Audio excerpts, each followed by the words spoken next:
why did you resign from the IFS and then why did you join politics? No, I resigned because I felt I could contribute more Right, in public life. right. Politics or public life gives you a bigger canvas, a bigger stage to be able to make known what you believe is right. Right.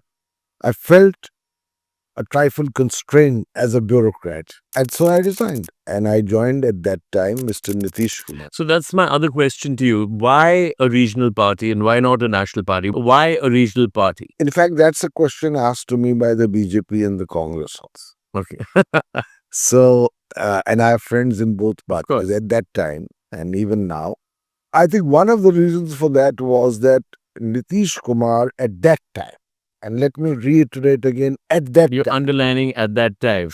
appeared to me to be a leader who I could give my respect to. He was scrupulously honest. He was an engineer, educated. He was respected for transforming Bihar in his first term after the 15 years of jungle law in Bihar under Lalu Yadav. Right. He had won a second mandate, an even bigger mandate. And don't forget, at that time, BJP was a subsidiary party to the JD. Of course. So, in terms of numbers, so Nitish Kumar had honesty, administrative acumen, education, and a certain polished left of center background, which appealed to me.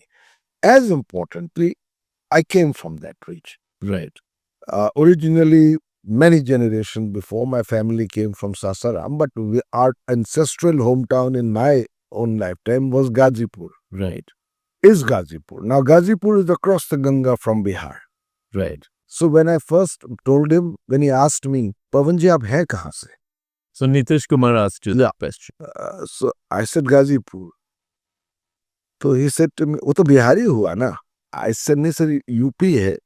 Then he took a paper napkin lying on the table and took out his pen.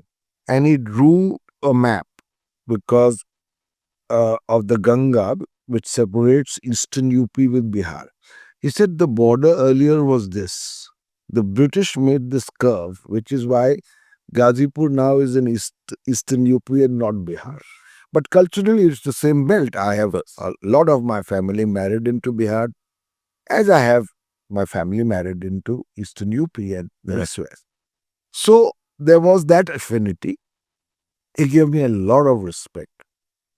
Again, it's a response that may surprise you, but as an ambassador in Bhutan, I used to receive quote-unquote VVIPs almost every day. But when Nitish Kumar, as Chief Minister of Bihar, made an official visit to Bhutan, I was at Paro Airport to receive him. Right. I didn't know him. When he got out of the plane, I introduced myself. Ki, Namaskar sir, mera naam Pavan Varma hai, main yahan Rajdoot hoon. And his response was, Pavan ji, aapko kaun nahi janta, aap vidwan hai. Now that could be just diplomatic ways of outreach, which I respected, which I rather enjoyed actually, whether he meant it or not. But what surprised me was that in that journey from Paro, which is the airport, Right. to Thimphu, the capital, it's a 1 hour drive. Yeah. Yeah, I've taken that. I've gone a couple of times up and down from that. Beautiful road, Beautiful. lovely scenery. Most of the VVIPs used to fall asleep. Right. Nitish Kumar, in that 1 hour journey, discussed at least half a dozen of my books with me. Wow. Which made me feel that he was different. Which is why when he finally began to not be the Nitish Kumar I knew, the shock to me was that much greater. So when you say that, you were close to someone, he also made you a member of parliament. No, he first made me against my very sustained protests, about which I was teased later in Bihar. Ki Bihar mein people said, "Arey wo aapko mantri bana rahe hain aur aap mana kare ja rahe hain." But he wanted me to join within 1 month of my resignation as advisor to the chief minister with cabinet rank. Right. And I kept saying to him, sir, I did not ask for a position. Right. I've come here to help you. Right. But he insisted, and I couldn't say beyond a point no to him, and I became a advisor with cabinet rank, and a year and a half later or so, I went to the Rajya Sabha. Right. He gave me a great deal of respect. That was a different Nitish Kumar. So what changed then politically? Because that's something that I and a lot of my viewers would be really interested in. I'm talking about generically and also specifically, what are the compulsions that make politicians change the course that they have been? Do you mind my quoting in response a rustic Please saying by Devi Lalji? Once Of course, Deputy former Prime Deputy Minister. Prime Yes. Minister. So Devi Lal used to say, कुत्ता अगर काट ले तो 14 सुई लगवा लो, ठीक हो जाओगे. कुर्सी अगर काट ले तो कोई इलाज नहीं. If you are bitten by the chair, or rather your love for the chair, Right. then there's no answer really in Right. terms of why you lose your credibility. Right. This is what happened with Nitish Kumar. Right.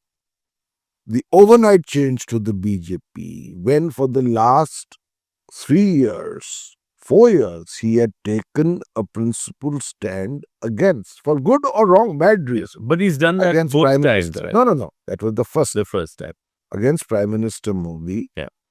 An overnight change to being with the BJP, and the subsequent flip-flops that happened. Joining the RJD, joining the BJP, joining the RJD, now with the BJP, made him lose his credibility. He certainly fell very sharply in my esteem, although I remain grateful to him and we are still friends. Right. And at some point, it appeared that all of this was being done not in pursuit of an ideology to which he had been committed for most of his life in politics, but for merely remaining the chief minister. Right. And my break with Nitish Kumar came when he had joined the BJP and I was still with him. Right. But then there was the issue of the bill of the CAA. Right. You were vehemently opposed to that. I had my reservations about the CAA, but I was very much against the CAA hyphenated with the NRC. Right. Because I believed it would be discriminatory. Right. And also create a great deal of unnecessary instability. And I first spoke to him privately, and then sitting at a dhaba on my way from Bhopal to Sagar, where I was to speak on my new book, Adi Shankaracharya, at the university, I issued a tweet appealing to him, which went viral, and for the next 6 hours, I only gave interviews to television channels. But I did speak to him first, try to persuade him. Finally, the break was that Prashant Kishore and I were expelled by the same letter on the I same. think he must be cursing himself for taking on a vidwan, as he said himself. I think. No, it was. See, the thing about politics is the level has fallen so low. Nothing personal. Right. Hey everyone, thanks so much for watching this clip. As you know, we are taking a deep dive into some complex issues and decoding them for you. So don't forget to check out more content on our channel. And also, we'd love to hear back from you with your comments and your suggestions. So let's explore together.